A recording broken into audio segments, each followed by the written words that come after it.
నమస్తే, welcome to iDream social spotlight with Kavitha.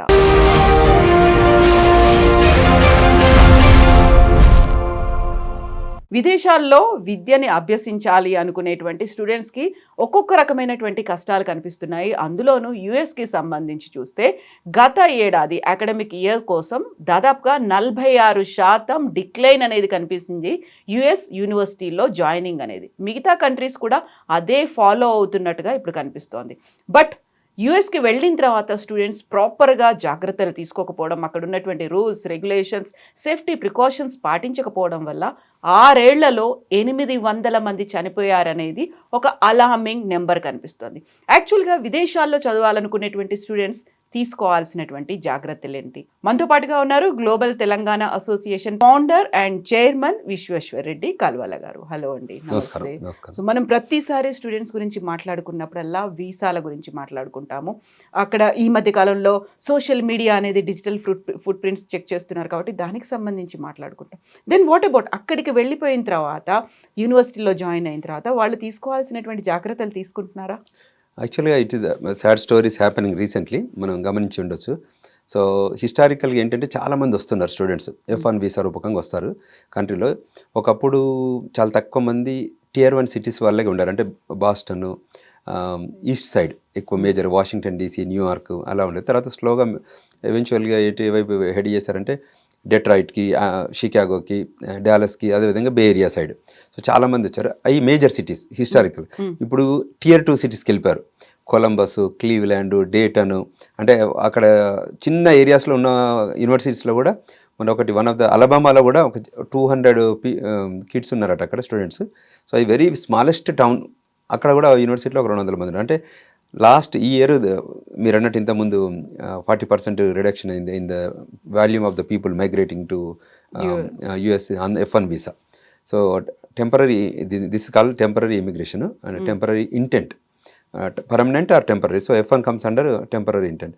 So అందులో భాగంగా వెళ్ళిన వాళ్ళందరూ కూడా ఈ 40% రిడక్షన్ ఓన్లీ దిస్ ఇయర్. ఎందుకంటే but past few years pandemic తర్వాత పాజ్ అయ్యారు ఒక 1 year 2 year తర్వాత ఎక్స్ప్లోడ్ అయ్యిండ్రు ఏకంగా ఒకేసారి. ఎక్స్పైర్ ఒక లాస్ట్ 3 years అయితే unbelievable growth. So double the population. And especially if you look at Hyderabad US consulate, we have 50+ windows. This is the biggest US consulate across the north south east ఏషియాలో. This is the number 1. So major అన్ని కాన్సులేట్లో చూస్తే కూడా this is the biggest. So this US consulate welcoming so many students to various universities across the United States. టిపికల్గా మన వాళ్ళు ఏంటంటే అక్కడ రీసెర్చ్ ఫెసిలిటీస్ బాగుంటాయని, తర్వాత అక్కడ ఉన్న ఇన్ఫ్రాస్ట్రక్చర్ బాగుంటుందని, తర్వాత ఎడ్యుకేషన్ వైజ్ ఒక గ్లోబల్ ఎడ్యుకేషన్ ఉంటుంది, తర్వాత గ్లోబల్ నాలెడ్జ్ ఉంటుంది. అంటే వరల్డ్ వైడ్ నుంచి చాలా వేరియస్ కంట్రీస్ నుంచి వచ్చిన స్టూడెంట్స్ కూడా వీళ్ళతోని కనెక్ట్ అవుతారన్న పర్టికులర్ యూనివర్సిటీలో అన్న ఉద్దేశంతోనే వస్తుంటారు. అంటే ఎందుకని ఇక్కడ నుంచి కూడా చాలామంది ఒకప్పుడు ఇక్కడ కూడా Tier 1 సిటీస్లో ఉన్న జనమే అమెరికా వెళ్ళవాలి. వాళ్ళు ఏంటి గ్రామీణ ప్రాంతాల్లో ఉన్న వాళ్ళు, చాలా చిన్నగా విలేజ్లో ఉన్న వాళ్ళు కూడా ఇంటికి ఒకరో ఇద్దరు ఇవాళ అమెరికాకు రావడానికి ఇంట్రెస్ట్ చూపిస్తున్నారు. చాలామంది వచ్చారు కూడా. ఇంకా continuous, it won't stop tomorrow. So it will continuously flow the public into student population into United states. So అందులో భాగంగానే వస్తున్నారు. వచ్చాక మీరు అన్నట్టు ఇప్పుడు లా ఆఫ్ ద ల్యాండ్ నేర్చుకోవాల్సింది చాలా ఉంది. తర్వాత అక్కడ ఉన్న డ్రైవింగ్, ఎస్పెషల్లీ ఫస్ట్ చూస్తే డ్రైవింగ్ ఇక్కడ లెఫ్ట్ ఉంటే అక్కడ రైట్, అక్కడ రైట్ ఉంటే మనకు తెలుసు కదా, డ్రైవింగ్ మోడల్ కూడా డిఫరెంట్. సో అదేవిధంగా కార్ డ్రైవింగ్ స్టైల్ కూడా డిఫరెంట్ కదా. సో ఇటువంటి కన్సర్న్స్ ఉన్నాయి. అదేవిధంగా అక్కడికి వెళ్ళిన తర్వాత కల్చరల్ డిఫరెన్సెస్ కూడా ఉంటాయి చాలా. ఇక్కడ ఉన్న దాని ఐడియాలజీ వేరు, US ఐడియాలజీ వేరు. తర్వాత అక్కడ ఉన్న టైం మేనేజ్మెంట్ టిపికల్గా, అంటే ఇక్కడ ఉన్న వాళ్ళకి కొద్దిగా డిలే ఉంటుంది. ఇక్కడంతా IST ఉంటుంది, అక్కడ EST అని మేము కామెడీ చేస్తుంటాం. సో అంటే డిసిప్లిన్ కోసం, టైం డిసిప్లిన్ కోసం. సో అందులో కూడా కొన్ని కన్సర్న్స్ ఉన్నాయి. వాటిని కూడా లెర్న్ చేయాల్సి ఉంటుంది. చాలామంది స్టూడెంట్స్ వచ్చిన తర్వాత యూనివర్సిటీ క్యాంపస్లలో జాబ్ చేస్తుంటారు కొంతమంది. కొందరు ఈ మధ్య మన వాళ్ళు బియాండ్ దట్ అనాథరైజ్డ్ వర్క్ చేస్తున్నారు. కొన్ని గ్యాస్ స్టేషన్లో, గ్రాసరీ స్టోర్లో, లిక్కర్ స్టోర్లో, రెస్టారెంట్లలో పనిచేస్తున్నారు. That is violating the immigration nationality act rules అన్నట్టు. సో అందువల్ల కూడా చాలామంది ఇబ్బందులు ఎదుర్కొంటున్నారు. అదేవిధంగా వీకెండ్ వస్తే కానీ, లేకపోతే థ్యాంక్స్ గివింగ్ వీకెండ్ కానివ్వండి, లాంగ్ వీకెండ్ అంటారు వాటిని, మెమోరియల్ డే వీకెండ్ కానివ్వండి, లేబర్ డే వీకెండ్ కానివ్వండి, these are the weekends that summer holidays కానివ్వండి వెళ్ళినప్పుడు they go around the country because it's beautiful country America. So ప్లేసెస్కి వెళ్ళి, బీచెస్కి వెళ్ళి, ఫ్లోరిడాలో ఇలా వేరియస్ ప్లేసెస్ యూఎస్లో they accommodate lot of tourism activities. So అందులో వెళ్ళిన వాళ్ళు కూడా if they don't follow the norms of the tourism activities, follow the rules of that place, then people ఈ మధ్య చాలామంది ఇబ్బందులు ఎదుర్కొంటున్నారు, చాలామంది చనిపోతున్నారు. ఇన్ఫ్యాక్ట్ వాళ్ళ నిన్న ఒక కాల్ వచ్చింది, Miami, it happened in Miami, so they are in ICU. So hopefully we expect him to come back, but I don't know. 5 days నుంచి ఈజ్ ఇన్ ఐసీయూ, కోమాలో ఉన్నారు. డ్రోన్ అయ్యిండ్రు వాటర్లో స్విమ్మింగ్కి వెళ్ళి. So that's another thing. And there are several severe activities. And మీరు ఇంతకుముందు అన్నట్టు వాళ్ళు ఇక్కడ వేరియస్ యాక్టివిటీస్ చేస్తున్నారు ఈ స్టోర్లలో, గ్యాస్ స్టేషన్లలో. ఈవెన్ ఫుడ్ డెలివరీ యాప్ ఉంది కదా ఇక్కడ ఉన్నట్టు, అక్కడ ఫుడ్ డెలివరీ, ఊబర్ డెలివరీ ఉంటుంది కదా, జొమాటో టైపు, ఇది చేస్తుంటారు. అక్కడ చేస్తే అక్కడ వెళ్ళి వన్ ఆఫ్ ద అవర్ గై డెలివరీకి వెళ్తే అక్కడ వాళ్ళు డెలివరీ తీసుకొని షూట్ చేశాడు అబ్బాయిని. చేసి ఈయన తెచ్చిన కార్ని ఎత్తుకొని వెళ్ళిపోయాడు. సో ఇప్పుడు మీరు అన్నట్టు 600-800 నెంబర్స్ ఈ లాస్ట్ ఫ్యూ ఇయర్స్లలో ఆల్ దీస్ ఆర్ కౌంటెడ్. డ్రోనింగ్లో చనిపోతున్నారు, స్పీడింగ్లో చనిపోతున్నారు. ఇట్లా అనాథరైజ్డ్ వర్క్ చేయడం వల్ల వయలేటింగ్ ది స్టోర్లలో వచ్చిన వాళ్ళు డ్రగ్ డీలర్స్ వీళ్ళు వచ్చిన వాళ్ళు కూడా కిల్ చేసి పంపిస్తున్నారు. అట్లా వేరియస్ రీజన్స్, అంటే నాట్ వన్ ఏరియా, సెవరల్ ఏరియాస్లలో కూడా డెత్ రికార్డ్ అవుతుంది. సో అందులో అదే భాగంగా ఇప్పుడు మీరు చెప్పిన నెంబర్స్. సో వెరీ రీసెంట్గా 2 స్టూడెంట్స్ అమ్మాయిలు వాళ్ళు వెకేషన్కి వెళ్తున్నారు కాలిఫోర్నియాలో. కారు ఓవర్ స్పీడ్ అయిందా, టర్నింగ్లో తెలియలేదు, లోయలో పడి ఇద్దరు అక్కడే స్పాట్ డెడ్ చనిపోయారు అనేది. ఒక మంచి భవిష్యత్తు ఉంటుందని అక్కడికి వెళ్తారు. వెళ్ళిన తర్వాత సరికొత్త అట్మాస్ఫియర్కి అలవాటు పడలేకపోతారా, లేకుంటే చుట్టూ ఉన్నటువంటి పీర్ గ్రూప్ని చూసిన తర్వాత వాళ్ళు దానికి they ten to do that, ఒక ఎంతూజియాజం అనేది వస్తుందా, లేకపోతే అసలు అవగాహన లేకుండానే వెళ్ళిపోతున్నారంట? అంటే టిపికల్గా అవగాహన లేకనే, అంటే ఇవాళ సమ్ మిషప్స్, అనుకోకుండా జరిగే సంఘటనలు, యాక్సిడెంట్లు ఓకే, బట్ ఇంటెన్షనల్గా ఇప్పుడు అన్ఆథరైజ్డ్ వర్క్ చేస్తున్నారు. అక్కడికి వెళ్ళొద్దు అసలు రూల్ ప్రకారం. మనం అక్కడికి వెళ్ళి రిస్క్ చేస్తున్నాం, you're risking your life. So ఈ మధ్య 2-3 పిల్లలతో మాట్లాడుతున్నప్పుడు కూడా వాళ్ళు స్టోర్లో పనిచేస్తున్నారు.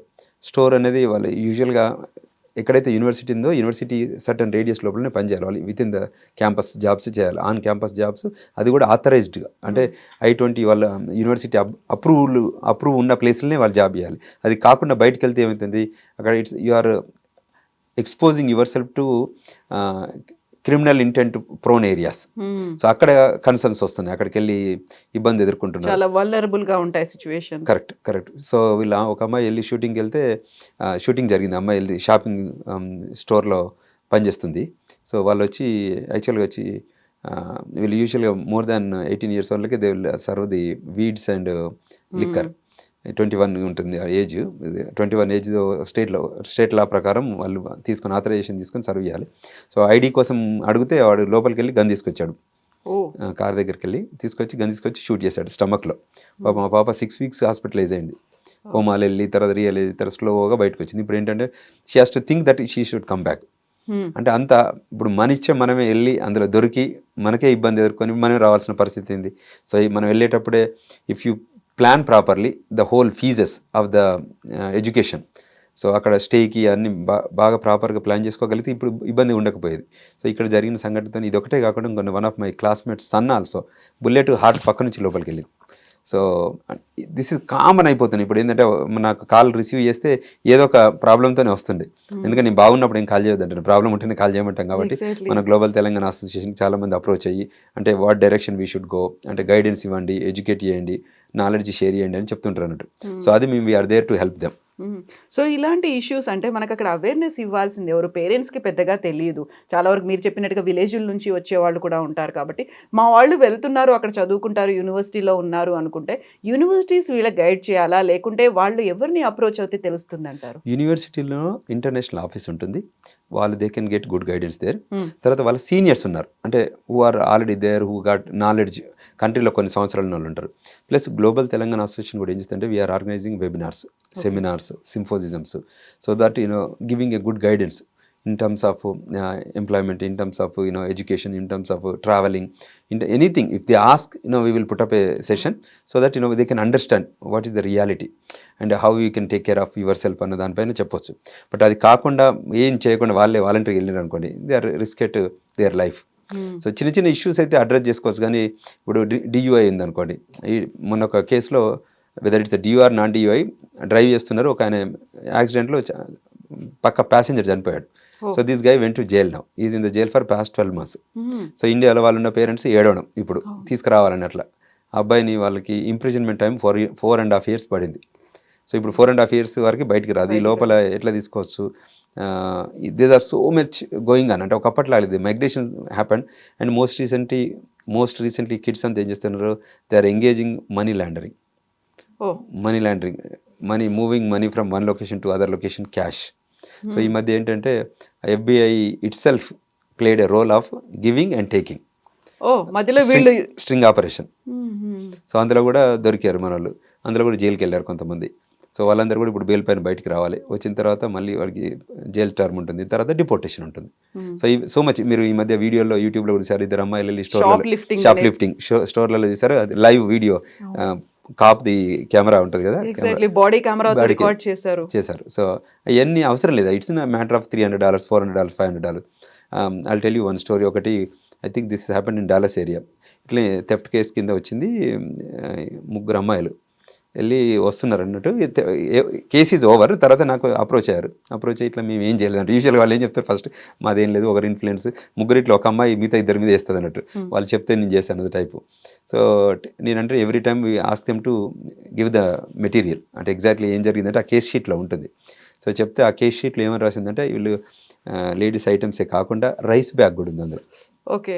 అంటే నేను అప్పుడు కొద్దిగా కోపం వచ్చి చెప్పానట, అమ్మ ఇంత మనం ఈ దేశం ప్రపంచానికి భోజనం పెట్టే మనం పండించుకొని మనం బియ్యాన్ని ఎత్తుకురావాల్సిన అవసరం ఉందా? ఇంకా వేరే ఐటమ్స్ అంటే అసలు ఆలోచించాలి. అంటే first of all you cannot steel items, you can do shop lifting. Theft కేసెస్లో బుక్ అయితే మీకే ఇబ్బంది. సో ఇప్పుడు ఏమైందా, వాళ్ళు ఆ పిల్లలు మళ్ళీ ఒక అటార్నీని అప్రోచ్ అయ్యి, మళ్ళీ అటార్నీలో బెయిల్ బాండ్ మీద తీసుకొచ్చి $1,500 బెయిల్ ఛార్జ్ చేసి, మళ్ళీ వాళ్ళకి కోర్టు ఫీజెస్ కట్టి, మళ్ళీ పెనాల్టీస్ కట్టి, మళ్ళీ వాళ్ళ వీసాస్ అరెస్ట్ అయ్యారు, జైల్ టర్మ్ పోయేసి వచ్చారు కాబట్టి వాళ్ళ వీసా కూడా క్యాన్సిల్ అవుతుంది, పాస్పోర్ట్లో ఉన్నది. So much activities going on. అంటే చూడండి ఎన్ని ఇష్యూస్ ఉన్నాయి వాళ్ళు చూస్తే. ఇవన్నిటిని మేము బేసికల్గా as an organization we're helping them, guiding them which law firm is helpful to that their county. అంటే ఈ ఈవెంట్ ఎక్కడ జరుగుతుంది, ఎందుకంటే యునైటెడ్ స్టేట్స్ ఆఫ్ అమెరికాలో each state has its own laws. ఆ పర్టికులర్ స్టేట్ స్పెసిఫిక్ లాలో ఆ కౌంటీలో ఎక్కడ జరిగితే ఆ కౌంటీలో ఉన్న లాయర్స్ని మనం ఎంగేజ్ చేయాల్సి ఉంటుంది. ఎందుకంటే వాళ్ళకి లైసెన్స్ ఉండాలి, ఆ పర్టికులర్ లైసెన్స్ ఉండాలి ఆ లా ఫర్మ్కి. సో అందువల్ల వాళ్ళని ఎంగేజ్ చేయడం, వాళ్ళని తీసుకోవడం, మ్యాట్రిమోనియల్ ఇష్యూస్ వస్తున్నాయి. సో కొన్ని if you are having an engagements అంటే టాకింగ్ ఇష్యూస్ అది ఓకే, కానీ డెత్ రికార్డ్ అవ్వడమే మేము వెల్కమింగ్ చెప్పట్లేదు, అది కొంచెం ఇబ్బందికరమైన పరిణామం చెప్తున్నాం. ఈ డెత్ రికార్డ్స్లో కూడా హెల్త్ రిలేటెడ్ డెత్ రికార్డ్స్ ఎక్కువ ఉన్నాయి అనేది వినిపిస్తుంది. అక్కడికి వెళ్ళిన తర్వాత హెల్త్ ఇన్సూరెన్స్లు తీసుకోవాలి, లేకుంటే మెడికల్కి దానికి పెట్టాల్సి ఉంటుంది, డాక్టర్కి. ఇవన్నీ కాకుండా హోమ్ రెమెడీస్ లాగా వాళ్ళు ఏదో చేసుకుంటున్నారు, అది సరిపడక చాలా సివియర్గా అయిపోయి ప్రాణాలు పోయేదాకా వస్తుంది. అన్నిట్లలో చూస్తే హెల్త్ రిలేటెడ్ ఇష్యూసే ఎక్కువ కనిపిస్తున్నాయి అని. అంత కష్టంగా ఉంటుందా అక్కడ? యూజువల్లీ అయితే I-20లో క్లియర్గా ఉంటుంది, ఫీజ్, ఎడ్యుకేషన్ ఫీజు అదైతే, తర్వాత స్టే, బోర్డింగ్, తర్వాత లాడ్జింగ్, తర్వాత ఇన్సూరెన్స్. ఇవి 4 items mandatory. Education fees, boarding fees, lodging fees and insurance. ఇవి మ్యాండేటరీ. దీని తర్వాతనే మిగతా యాక్టివిటీస్, మళ్ళీ షాపింగ్, వాళ్ళ క్లాతింగ్, అది తర్వాత డే టు డే నీడ్స్, ఏదైనా ఇంకా వేరే ఏదైనా ఉంటే తీసుకోవచ్చు. So you have to plan accordingly how much is going to be everything. First you have to take insurance in that, it's foreign land. So అక్కడ మనకి ఏది జరిగినా ఇన్సూరెన్స్ హ్యాస్ టు కవర్. ఆ ఇన్సూరెన్స్ ఎంత అమౌంట్ ఉంది per month కూడా, స్టూడెంటే కాబట్టి కొంచెం తక్కువనే ఉంటుంది, బట్ దానికి తగ్గట్టు వాళ్ళు ప్లాన్ చేసుకోవాలి, ఒకరే కాబట్టి. సో ఎందుకంటే ఫ్యామిలీ అయితే ఎక్కువ మంది ఉంటే ఇబ్బంది అవుతుంది కాబట్టి. సో ఆ హెల్త్ ఇన్సూరెన్స్ని కూడా ప్రాపర్గా ప్లాన్ చేయగలిగితే ఇబ్బంది లేదు. సో మన వాళ్ళు ఏం చేస్తారంటే దాన్ని కూడా సేవ్ చేయడానికి హెల్త్ ఇన్సూరెన్స్ ఏదో చేస్తుంటారు. తర్వాత ఈ మధ్య వచ్చి అక్కడ అంటే ఇక్కడ నుంచి డబ్బు తీసుకురాకుండా, అంటే యూజువల్గా ఏం చేస్తుందంటే మనం F1 వీసాకి వెళ్ళేటప్పుడు ఇక్కడ చూపిస్తాం డాక్యుమెంట్, ఏంది either you have to show the funds are available in your bank or you have a loan from the bank. Documents the bank నేను ఇక్కడ నుంచి తీసుకుంటున్నాను, I have comfortable for my 2 years of education, నేను I can take care of myself, my education, my insurance, everything, my boarding, lodging, education and health care. So ఇవన్నీ చెప్తున్నాము, promise చేస్తున్నాము, visa తీసుకుంటున్నాము. అక్కడికి వెళ్ళిన తర్వాత టోటల్లీ 360 degree చేంజ్ అవుతుంది. Correct. So అందువల్ల ఏమవుతుంది ఇబ్బంది, దట్ ఇండివిజువల్, ఇప్పుడు మీకు నాకు కాదు, దాన్ని ఇండివిజువల్. అందుకోసం మేము క్లియర్గా చెప్తున్నాం, అంటే రిక్వెస్ట్ చేస్తున్నాం, ప్లీడ్ చేస్తున్నాం, ఎందుకంటే అందరం మేము అక్కడ వెళ్ళి we're all immigrant people there.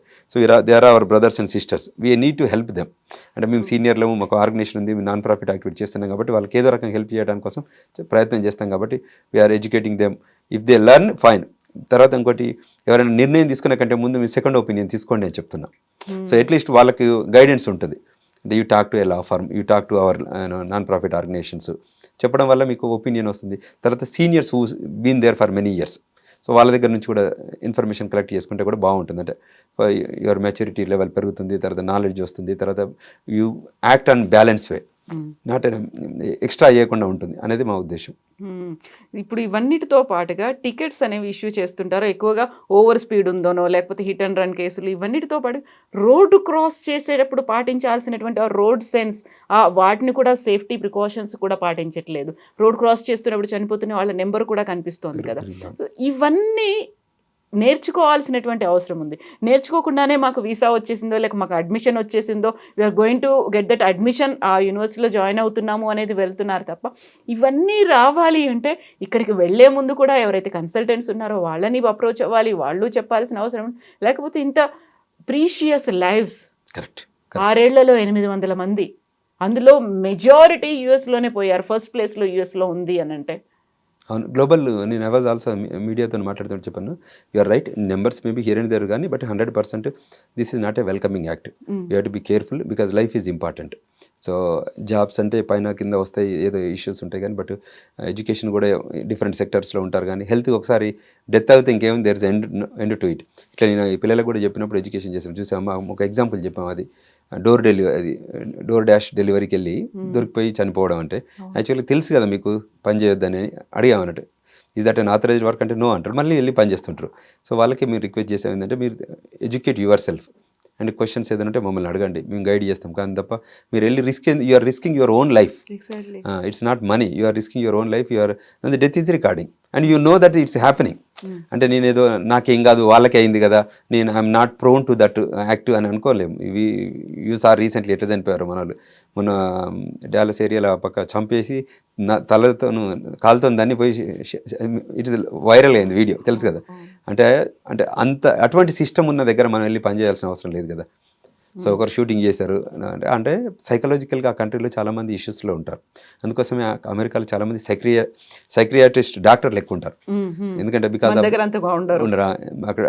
Of the environment, because of the population. ఇక్కడ ఏంటి, మనకు ఫ్యామిలీ వాల్యూస్, ఫ్యామిలీ ఇంట్లో కజిన్స్, ఇన్లాస్, పేరెంట్స్ అందరూ ఉండడంతో you engage with some activity. అక్కడ అట్లా ఉండరు కదా. సో ఐసోలేటెడ్ పీపుల్ ఉంటారు, డిస్టెన్స్ పీపుల్ ఉంటారు. పెద్ద కంట్రీ, దీంతో 3 అంతల పెద్ద కంట్రీ. సో అట్లా చిన్న చిన్న ఊర్లలో ఉంటారు. వాళ్ళకి themself will be isolated in to that homes. So సైకలాజికల్గా అన్ని ఆలోచనలు డిఫరెంట్ ఆలోచనస్ వస్తుంటాయి అవి. సో అవన్నీ కూడా అడ్రస్ చేయాల్సిన అవసరం ఉందన్నట్టు. అందువల్ల మన వాళ్ళని ఈ ట్రాక్లోకి తీసుకొచ్చి కరెక్ట్ గైడెన్స్ ఇవ్వగలిగితే అట్లీస్ట్ ఇన్ ఫ్యూచర్ జనరేషన్స్ అంటే స్టే అవుతుందని మా ప్రయత్నం. సో 25-26లో 46% డిక్లైన్ అనేది కనిపించింది స్టూడెంట్ ఎన్రోల్మెంట్లో. ఇప్పుడు 26-27కి సంబంధించి ఆ నెంబర్ అనేది ఎలా ఉంటుంది అనుకుంటున్నారు అడ్మిషన్స్లో? ఇంకా స్టిల్ ఆ స్పేస్ ఇంకా కొద్దిగా కన్సర్నింగ్గానే ఉంది. ఎందుకంటే ఎంప్లాయ్మెంట్ లేదు చాలామందికి. తర్వాత స్టూడెంట్స్ మాస్టర్స్ అయిపోయిన తర్వాత ఓపీటీ అండ్ స్టెమ్ ఓపీటీ ఉంటుంది, విచ్ ఇస్ 3 years. సో అందులో వాళ్ళకి జాబ్స్ వస్తే పర్లేదు, రాకపోతే H1B వచ్చేసరికి ఎంప్లాయ్మెంట్ లేకపోతే వాళ్ళు H1 ఫైల్ చేయట్లేదు ఇప్పుడు కంపెనీస్. ఎందుకంటే మ్యాండేటరీ జాబ్ ఉండాలి. తర్వాత ఇంకా ట్రంప్ అడ్మినిస్ట్రేషన్ మీకు ఎగ్జిక్యూటివ్ ఆర్డర్స్ ఎట్లా ఇస్తుందో తెలుసు ఇంకా మీకు. సో అందులో భాగంగా ఇంకా చాలా యాక్టివిటీస్ ఉన్నాయి కాబట్టి we have to be careful. ఈ పర్టికులర్ 2026 ఫిజికల్ ఇయర్లో కూడా కొన్ని కన్సర్న్స్ ఉండొచ్చు. తర్వాత ఈ మధ్య వీసాయే కాకుండా ఇమిగ్రేషన్ రిలేటెడ్ డీన్యాచురలైజేషన్ కూడా ప్లాన్ చేస్తున్నారు. అంటే ఆల్రెడీ యూఎస్ సిటిజన్షిప్ వచ్చిన వాళ్ళకి, అంటే న్యాచురలైజేషన్ ప్యాత్లో వచ్చిన వాళ్ళకి కూడా డీన్యాచురలైజేషన్ చేసే ఆలోచనలో ఉంది గవర్నమెంట్. సో అక్కడ ఉన్న వాళ్ళని కూడా పంపించడానికి దారులు ఏమేమి ఉన్నాయి వెతుక్కుంటున్నారు. Correct. So denaturalization is the deadly act. చాలా పెద్ద, even if they have that green card, citizenship I am talking about citizenship. If you are a naturalization citizen, you are a citizen of the country, but still we have a right to send you back to your home country. అవునా? మరి ఈ మధ్యలో golden card అనేది ఒకటి వచ్చింది, అదే to purchase, అంతే purchase చేయడం, వెళ్ళి కావాలనుకుంటే వెళ్ళి ఉండి రావడం. ఇవన్నీ ఆప్షన్స్ ఉన్నప్పుడు మనకి ఏం పర్లేదు లేని ఒక మనకి H1B వీసా ఉంది, లేకపోతే మీరు చెప్పిన గ్రీన్ కార్డ్ ఉంది, అక్కడే మన సిటిజన్షిప్ ఇవన్నీ ఉన్నప్పుడు కూడా బయటకు పంపించేటువంటి రీజన్ ఏంటంటే, if you are violating your national security, you are violating safety of the country, you are violation of criminal intent. అంటే not if you do good job ఇబ్బంది ఏం పెట్టరు, కానీ ఇవన్నీ వయలేషన్స్ ఉన్నాయనుకోండి తప్పకుండా వాళ్ళు పంపగలిగే వ్యవస్థ ఉంది. ఇప్పుడు చెప్తున్నారు, వాళ్ళు వార్నింగ్ చేస్తున్నారు, మీకు వీసాలు క్యాన్సిల్ చేస్తున్నారు. రేపు గ్రీన్ కార్డులో కూడా రెసిడెన్సీ రిక్వైర్మెంట్ ఉంటుంది, 180 days, అంటే 6 months అక్కడ ఉండాలి. If you're green card holder 180 days in a physical year or calendar ఇయర్లో మీరు ఆడ ఉండాలి. లేకపోతే they'll send the green card cancel చేస్తారు, పంపించేస్తారు. అంటే మీరు ఈ గ్రీన్ కార్డ్కు ఇచ్చిన పర్పస్ని మీరు సాటిస్ఫై చేయాలి. ఎగ్జాక్ట్లీ. సో అంచేత you are violating this. Port of ఎంట్రీలో వెళ్తూ వస్తుంటే వాళ్ళ దగ్గర ట్రాక్ ఉంటుంది. డిజిటల్ ఏజ్లో you cannot miss anything. So అందులో ట్రాక్లో దొరికితే they are sending them back. And ఇక్కడ డిజిటల్ ఫుట్ ప్రింట్స్ ని చూస్తున్నారు, సోషల్ మీడియాలో ఏం చూస్తున్నారు, ఏం సోషల్ పెడుతున్నారు, మీడియా వెట్టింగ్. వెట్టింగ్ అవుతోంది. దాంతోనే ఇప్పుడు మళ్ళీ అన్ని వీసా ఇంటర్వ్యూస్ స్లాట్స్ అన్నిటిని కూడా పోస్ట్ పోన్ చేశారు. మళ్ళీ ఎప్పుడు వస్తాయో కూడా తెలియని కండిషన్స్ ఉన్నాయి. బోల్డ్ అంతా ఇందులో ఏమంటారంటే ఛాలెంజెస్ ఉన్నాయి, మనకి టాస్క్లు అనేవి ఉన్నాయి. ఇవన్నీ సక్సెస్ఫుల్గా కంప్లీట్ చేసుకోవాలి. మనం అనుకున్నటువంటి ఒక పర్పస్, ఒక ఎయిమ్ ఏదైతే ఉందో, ఒక యూఎస్లో సెటిల్ అవ్వాలనుకుంటున్నామా, యూఎస్లో చదవాలనుకుంటున్నామా, దాన్ని చాలా స్మూత్గా హ్యాజిల్ ఫ్రీగా ఉండాలి అంటే ప్రతి దాంట్లోనూ మనం జాగ్రత్త పడాలి సార్. కరెక్ట్. అంతే, ప్రతి సెక్టర్ కూడా మేము గైడ్ చేస్తున్నాం వాళ్ళకి. కంట్రీలో ఎంటర్ అయిన నుంచి until path to the citizenship అంటారు. F1, H1, green card, US naturalisation citizenship. ఈ పాత్లో ఇమిగ్రేషన్లో చాలా కేర్ఫుల్గా ఉండాలి, ఎంప్లాయ్మెంట్లో కేర్ఫుల్గా ఉండాలి. తర్వాత అవుట్ సైడ్ ఎంప్లాయ్మెంట్ను ఇమిగ్రేషనే కాకుండా డే టు డే లైఫ్. ఇప్పుడు మీరు స్పీడింగ్ దగ్గర కానివ్వండి, రోడ్డు దాటుతుంటే కానివ్వండి, ఇబ్బందులు అయితే వెకేషనింగ్ వెళ్తే కానివ్వండి, ఇళ్లలో పనిచేయడం కానివ్వండి, అవుట్ సైడ్ దీస్ టూ అంటే ఇమిగ్రేషన్కి దీనికి సంబంధం అది లేదు, మళ్ళీ మన వ్యక్తిగతం కింద వస్తుంది. వ్యక్తిగత కిందకి వస్తుంది. సో అందులో వెళ్ళి ఇరుక్కొని డెత్ రికార్డ్స్ అవుతున్నాయి కదా ఇవన్నీ. సో అవన్నీ కూడా మనం జాగ్రత్త పడాల్సింది అన్నట్టు. ఇమిగ్రేషన్ రూల్స్ 1, తర్వాత ఈ హెల్త్ కేర్ కూడా చాలా కేర్ఫుల్గా ఉండాలి. అవన్నీ తీసుకోవడానికి మేము గైడ్ చేస్తున్నాం. అంటే ఎక్కడెక్కడ ఆపర్చునిటీస్ ఉన్నాయి. కొన్ని ఏరియాస్లో ఉన్నారు, మేజర్ Tier 1, Tier 2 సిటీస్లలో జనాలు ఉన్నారు, గైడ్ చేస్తారు. కజిన్స్ ఫ్రెండ్స్ ఉంటే మీట్ అండ్ గ్రీట్ అవుతుంటారు కదా వీకెండ్స్, అప్పుడు చెప్తున్నారు వాళ్ళు. బట్ కొన్ని Tier 3 సిటీస్లో ఉన్న వాళ్ళకైతే మేమే we have to educate them. So అందులో we're expertise in global Telangana. అదేవిధంగా మన లా ఆఫీసెస్ ఆఫ్ జనతా కన్సర్ల నుంచి కూడా మేము వీఆర్ హెల్పింగ్ దెమ్. ఇప్పుడు స్టూడెంట్స్ ఉన్నారు, వాళ్ళు they cannot afford to pay, so we're giving free service to them. So అట్లా ఇమిగ్రేషన్ క్వశ్చన్స్ కానీ ఇంకేదైనా ఉన్నా కూడా if they are in the student life we're not charging anything. So అట్లా as an organization we took the decision to not to charge to the students. Okay. ఇప్పుడు మనకి US అనేది చాలా వరకు వీసా ప్రాసెసింగ్ ఇవన్నీ కూడా కట్టడి చేసింది అన్న తర్వాత కెనడా ఈజ్ ద నెక్స్ట్ ప్లేస్లో ఉంది. 80% వీసాలు రిజెక్ట్ చేసేస్తుంది స్టూడెంట్స్కి సంబంధించి అనేది. ఇలా ప్రతి ఒక్క కంట్రీ మన మీద అలా ఒక చాలా ఫోకస్డ్గా కన్సర్న్డ్గా చూస్తోందా? అంటే ఎట్లా చెప్పవచ్చు అంటే ఏ కంట్రీ అయినా కూడా ఇండియా బేస్డ్ రూల్స్ పెట్టట్లేదు. Okay, global wise including America are Australia are New Zealand are Canada or anything.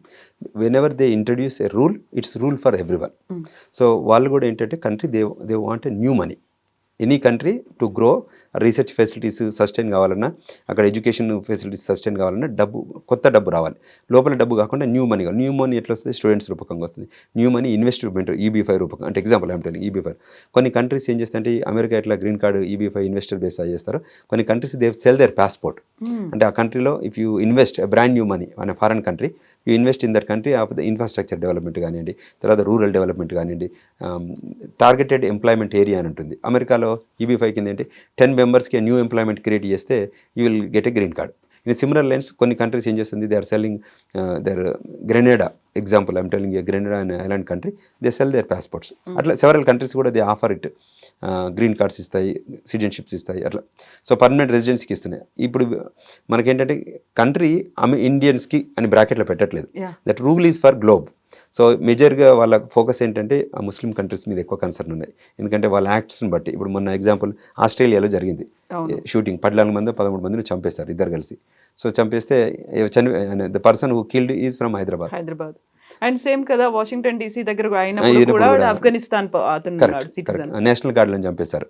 So White House దగ్గర క్యాపిటల్ హిల్లో వాషింగ్టన్ DCలో వచ్చి నేషనల్ గార్డ్లను చంపేస్తే వాళ్ళు రూల్ మార్చుకోవద్దా? ఎగ్జిక్యూటివ్ ఆర్డర్స్ తీసుకొద్దా? సో ఇది ప్లాన్. సో ఎప్పటికి కూడా అమెరికా ఏం చేస్తుందంటే మనం క్రియేట్ చేసిన ఇష్యూస్ని బట్టే వాళ్ళు ఫిక్స్లు, they are inventing new fixes. మనం ట్రబుల్ క్రియేట్ చేస్తే సెప్టెంబర్ 11, 2001లో వాళ్ళ బిల్డింగ్లనే వాడుకొని, వాళ్ళ ఫ్లైట్లనే వాడుకొని, వాళ్ళ ఫ్యూయల్నే వాడుకొని, వాళ్ళ జనాలనే చంపేశారు. సో ఏం చేయాలి? Rule they have to invent department of homeland security. అదంతా ముందు ఆ డిపార్ట్మెంట్ లేదు, కొత్త డిపార్ట్మెంట్ వచ్చింది. So their job is to now TSA వచ్చింది. అంటే they are introducing new departments to take care of them self. Because there is so much people around they don't believe them, కాబట్టి you have to take care of them. Obviously కదా, బయట దేశాల నుంచి ఎంతోమంది, కొన్ని లక్షల మంది వస్తూ ఉన్నారు. వాళ్ళందరికీ ఒక సేఫ్టీ సెక్యూరిటీని ఇవ్వడం మాత్రమే కాదు, ఒక లైవ్లీహుడ్ని ఇవ్వడమే కాదు, ఆ దేశానికి కూడా సెక్యూర్డ్ గా ఉండేలా చూసుకోవాలి కదా పద్ధతులన్నీ కూడా. అంత సెక్యూరిటీ ఉంటేనే కదా మనం ఆ కంట్రీకి వెళ్ళేది. If exactly. You know that the country does not have the security, మనం ఎందుకు వెళ్తాం అక్కడికి? అక్కడే ఏదో క్రైసిస్ ఉన్నాయి, అల్లర్లు ఉన్నాయి, గొడవలు ఉన్నాయి, సెక్యూరిటీ లేదు అంటే మనం పోము. ఏ కంట్రీ కూడా మైగ్రేట్ కాదు అక్కడికి. సో అంచేత global hub is USA in terms of everything. You name it education, you name it business, you name it investment in stocks, investment in the real estate, investment into upbringing, everything, research facilities, pharmaceutical sector, you name it, every sector has its own charm in the United States. But the talent, pool of talent major వెళ్తుంది India నుంచి and China నుంచి వెళ్తుంది and various Philippines నుంచి వెళ్తున్నారు. But ఇప్పుడు నా world become a global village కాబట్టి వాళ్ళు ఎక్కడి నుంచి అయినా పని చేయొచ్చు. So on site off shore అవుతుంది, మరి నియర్ షోర్ అవుతుంది. So there are so much things happening right now. తర్వాత గ్లోబల్ క్యాపబిలిటీ సెంటర్స్ వచ్చాయి హైదరాబాద్కి.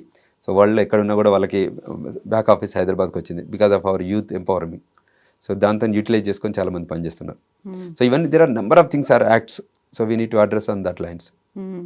సో ఫస్ట్ యూనివర్సిటీలో మనం అడుగు పెట్టిన దగ్గర నుంచి మనం అక్కడ సెటిల్ అవ్వాలనుకుంటున్నామో వద్దాం అనుకుంటున్నామో వీటన్నిటికీ మనం వీ హ్యావ్ టు ఇంజెస్ట్ అక్కడ ఉన్నటువంటి ఏవేవైతే ఉన్నాయి ప్రోటోకాల్స్ ఉన్నాయో, సేఫ్టీ సెక్యూరిటీ కన్సర్న్స్ ఏవైతే ఉన్నాయో అన్నిటినీ ఫాలో అవ్వాల్సిందే. కరెక్ట్. ఎస్ అండి, thank you so much. Thank you very much. And for more videos, Please subscribe to iDream. Please subscribe to iDream. Please subscribe iDream. And please subscribe to iDream. For more videos, subscribe to iDream. please like, share and subscribe to the channel. Congratulations, iDream. Subscribe to iDream. Subscribe to iDream. So subscribe to iDream Media. iDream ki iDream team andarki huge congratulations. Please subscribe iDream Media. Please subscribe to iDream. Subscribe iDream. Please subscribe to iDream. iDream అంటే నా కళల ఛానల్ను subscribe చేసుకున్న నోరు తిరుగుతలేదు, మీరైతే గంట గుర్తు కొట్టండి. For more such videos, please subscribe to iDream. Subscribe to iDream. Please subscribe to iDream. Please subscribe iDream Media. Please do subscribe to iDream. Please subscribe to iDream Media. For best entertainment and information, please subscribe iDream. And don't forget to subscribe to iDream.